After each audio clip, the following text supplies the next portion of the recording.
Coucou YouTube, on se retrouve aujourd'hui pour une nouvelle vidéo où je vais vous parler de la façon dont je teins mon papier pour faire mes junk journaux. C'est une vidéo qui m'a été demandée plusieurs fois et je vais donc vous montrer comment je procède et aussi quel papier j'utilise. Donc du coup, pour faire mes junk et pour teindre mon papier, j'utilise, vous savez, c'est les blocs comme ça qu'on trouve chez Action, à pas cher. Le papier, alors je n'utilise jamais le papier noir de ces blocs-là, mais le papier blanc et le papier craft est quand même relativement de bonne qualité.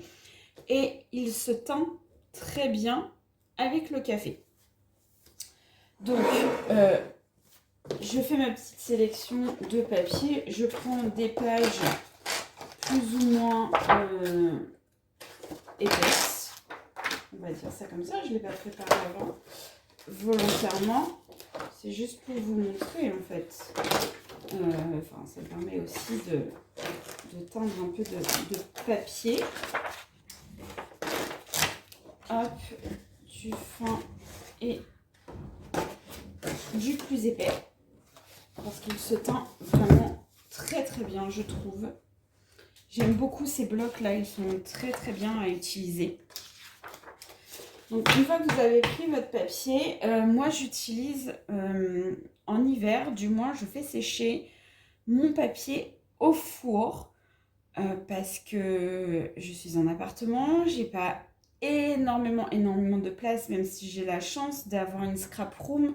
Je ne peux pas me permettre de laisser du papier sécher en hiver pendant des heures et des heures. L'été, je fais sécher sur le balcon, pardon. Mais en hiver, j'utilise mon four. Donc, j'utilise mon lèche-frites, voilà, pour faire sécher mon papier dedans. Donc là, au préalable, j'ai mis mon four en chauffe, en préchauffage, pour qu'il soit bien chaud au moment où je vais mettre mon papier à sécher. Alors moi je superpose mon papier quand je le fais sécher parce que je trouve que ça le rend encore plus différent plutôt que de faire sécher feuille par feuille. Donc vous allez voir en fait comment je le positionne là-dedans. J'utilise un plat totalement basique pour faire tremper mon papier. Voilà, alors certaines personnes utilisent du café soluble pour faire leur teinture. Ils achètent du café soluble exprès pour teindre leur papier avec le café. Nous, étant donné qu'en fait on consomme énormément de café à la maison, j'ai soit deux possibilités. Je garde toujours un fond de ma cafetière classique avec mon café moulu qui a coulé le matin, ou alors je garde, bon là j'en ai pas parce qu'on n'a pas utilisé la Nespresso, je garde des dosettes et je refais couler une deuxième fois 2 ou 3 dosettes pour avoir un café assez coloré, qui soit pas avec trop d'eau en fait.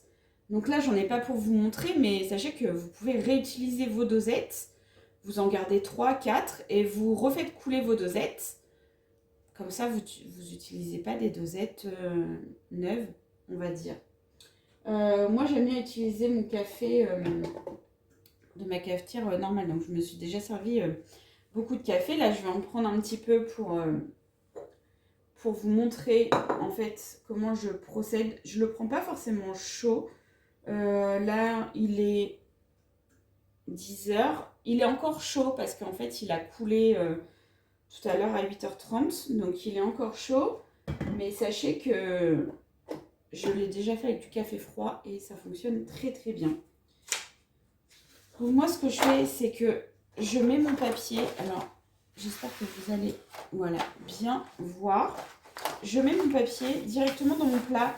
Moi, quand je fais des junk, j'aime bien avoir du papier un peu froissé, un peu usé, Donc ça ne me dérange pas que mon papier soit un petit peu froissé quand je fais ma teinture. Mais sachez que vous pouvez prendre un plat plus grand. Ou si vous avez 2 lèches frites, moi j'en ai qu'un, mais vous pouvez aussi teindre votre papier dans un lèche frites.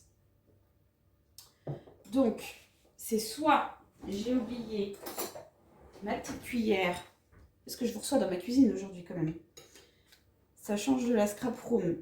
Je verse en fait à la cuillère mon café pour faire des tâches. Alors selon où vous voulez que ce soit plus ou moins teinté. Et en fait après, vous jouez.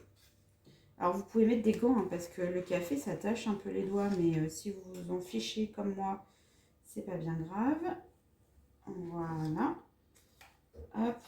Et on va essayer de teindre l'autre côté. Donc en fait on appuie, après le café se met dans le fond du plat et en fait on appuie.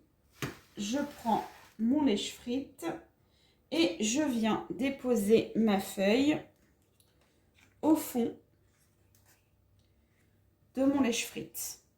Voilà, et je vais superposer mes couches comme ça et après je vais mettre tout ça au four. Ça va sécher tout seul pendant à peu près une dizaine de minutes. J'éteins mon four, bien évidemment. C'est pour ça que je le préchauffe avant. Je le précise quand même que mon four est éteint au moment où je mets le papier dedans. Parce que je ne voudrais pas non plus que ça prenne feu, bien sûr. Parce qu'en fait, on n'est pas là non plus pour appeler les pompiers. Et pour faire n'importe quoi, même si j'utilise un four pour teinter mon papier. Donc en fait, voilà, chaque papier aura des taches différentes et comme je les superpose, ils vont se refaire des taches entre eux en séchant. Donc là c'est du papier un peu plus épais, donc en fait je vais rajouter du café. Oui, vous voyez bien. Je contrôle quand même parce que je ne fais jamais de vidéo dans la cuisine, donc c'est pas pareil. Hop. Donc, vous voyez, j'appuie bien en fait pour que le papier s'abîme. Non, c'est pas ça qu'on dit. S'imbibe de papier, de café. Ouh là là, c'est dur aujourd'hui à quelques jours de Noël.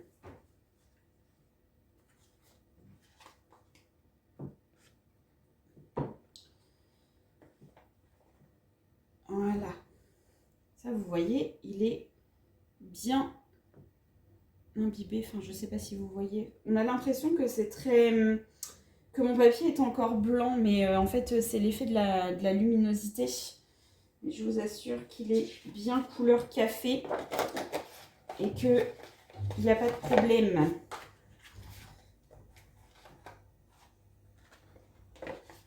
Donc, le four, je le mets à peu près 15 minutes à 210, 15-20 minutes à 210, histoire qu'il soit vraiment bien chaud quand je vais mettre mon papier à l'intérieur pour le faire sécher.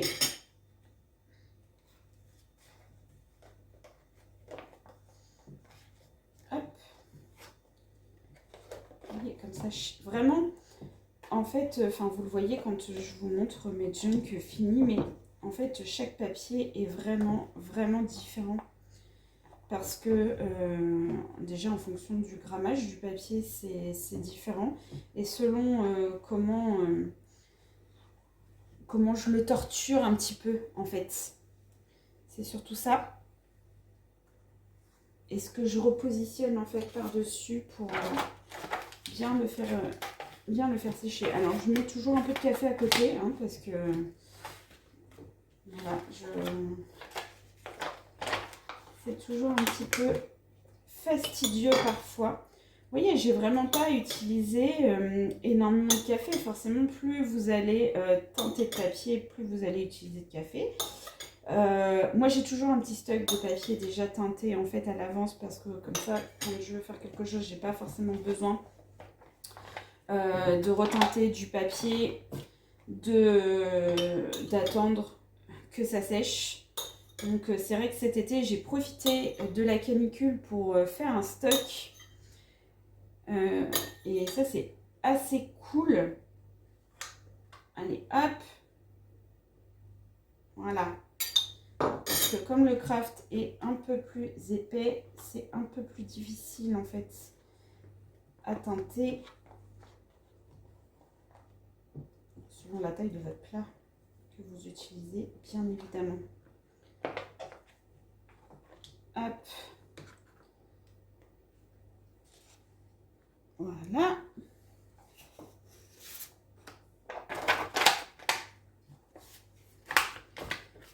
Ça permet vraiment de faire des jolies tâches. Je trouve ça vraiment très très joli. J'aime beaucoup. J'adore, je trouve que c'est très satisfaisant de teinter du café. C'est quelque chose que j'adore faire. Alors moi, je préfère vraiment la teinture au café. Alors certaines font la teinture au thé. Voilà, et en fait après vous pouvez jouer, voilà, quand vous avez suffisamment de café dans le fond de votre plat, vous pouvez jouer comme ça pour bien imbiber votre papier. Je disais que certaines font des teintures au thé, mais moi j'aime pas trop. Alors déjà je suis pas une grande buveuse de thé, donc déjà j'ai pas forcément beaucoup de thé à la maison. Mais en plus, c'est quelque chose, je trouve que le papier est trop clair. Alors là, j'avais pas la possibilité de vous faire au jus de betterave, parce que j'en ai fait cet été, mais en fait là, j'ai pas de betterave. Donc, je peux pas vous montrer, mais si ça vous intéresse, je vous ferai une autre vidéo. Pour vous montrer comment je teins mon café au jus de betterave. Alors certaines le font aussi avec, vous savez, la peau des avocats. Mais moi, je ne mange pas d'avocat pour des raisons écologiques. Donc, je ne peux pas vous montrer. Ça fait un papier un peu plus rose, un peu plus rosé. Donc, du coup, quand je veux quelque chose d'un peu plus rosé, je me rabats sur le jus de betterave. Voilà, hop là. Voilà, donc après, on a vraiment les mains. Voilà, c'est très rigolo de jouer comme ça, en fait, avec le papier dans le plat pour faire des tâches. Je trouve ça assez rigolo. Hop. Voilà. Voilà, donc je mets ça comme ça. J'aurais dû prendre quelque chose pour m'essuyer les doigts. Et j'ai oublié. Donc, voilà. Vous voyez, j'ai superposé en fait vraiment toutes mes couches de papier. Je vais mettre ça dans mon four. Là, il est bien chaud. Et je vous retrouve après pour le... Voilà, donc on se retrouve avec mon papier qui a séché. Je vais le sortir du four pour que vous voyez le résultat. Donc forcément... Oups. Entre deux, je l'ai retourné. Donc, je ne vous ai pas filmé, mais donc ça a pris une petite vingtaine de minutes pour que ce soit bien sec. Et voilà, j'ai retourné pour que les couches du bas passent au-dessus et les couches du haut passent en dessous. Forcément. Donc en fait, vous voyez, mon papier, il est plus ou moins teinté en fait selon l'intensité. En fait, avec... Là, vous avez une belle tache. Voilà, ça fait des effets selon comment vous positionnez en fait votre papier les uns par-dessus les autres. Donc celui-ci, il est... ouais, j'aime beaucoup, je le trouve très beau.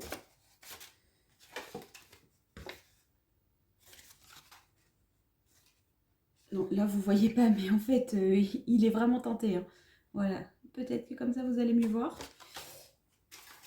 Et le papier craft qui a très très bien séché et qui est très froissé, comme j'adore. Alors bien sûr, vous faites attention parce que du coup, la plaque, elle est quand même très très chaude parce que le four est quand même très chaud. Mais je le répète, faites très attention de ne pas mettre le feu et Le four, on le préchauffe et ensuite on l'éteint et ensuite on met le papier à l'intérieur. Je ne veux pas être responsable d'accidents domestiques. Moi, je fais très très attention. Et en fait, ensuite, mon papier, je le mets sous quelque chose de lourd. Alors, soit j'ai une grosse encyclopédie, j'ai voilà, j'ai des grosses encyclopédies ou même les gros blocs de papier 30-30 de chez Action. J'en superpose plusieurs par-dessus. Et comme ça l'aplatit bien. Parce que sinon, voilà, j'aime bien quand même qu'il soit à peu près aplati, même s'il reste froissé. Et en fait, ça, vous pouvez le faire sur une panelle de papier assez important. Moi, je teins aussi des enveloppes.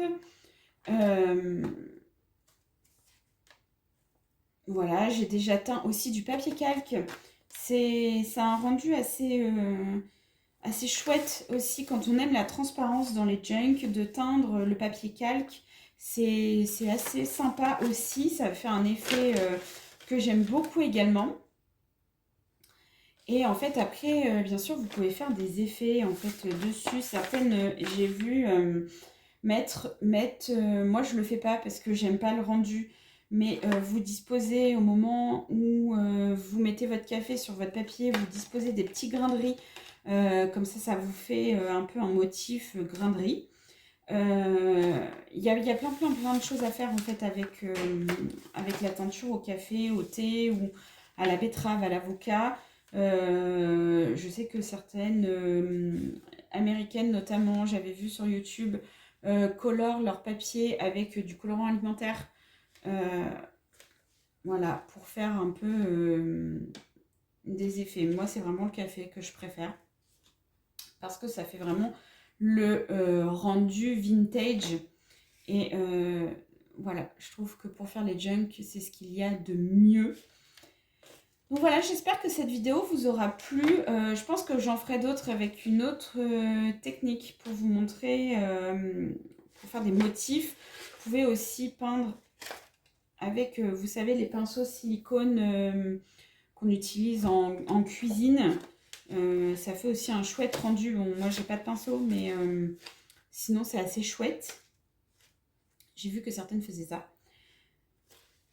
Voilà, j'espère que ce petit tuto rapide vous aura plu. Et si ça vous intéresse de voir comment je teins mes enveloppes, comment je fais d'autres motifs en fait sur mon papier, je serais ravie de le partager avec vous dans une prochaine vidéo. Bye bye!